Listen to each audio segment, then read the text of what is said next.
Compare ati ya Toxic Lyrically na Brooklyn Boys pia ni unbelievable. Exposure ya Toxic Lyrically akiwa Kayole na AJ na Mr. Right ni totally different, ni vitu mbili different. Na music ni expression.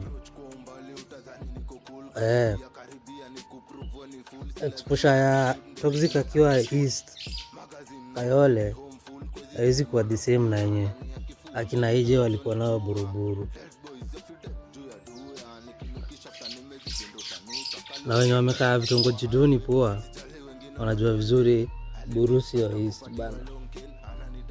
Actually wenye walikuwaga hizo vitongoji duni poa, dream yao ya kuomoka ilikuwaga wahamie pande ya Buru.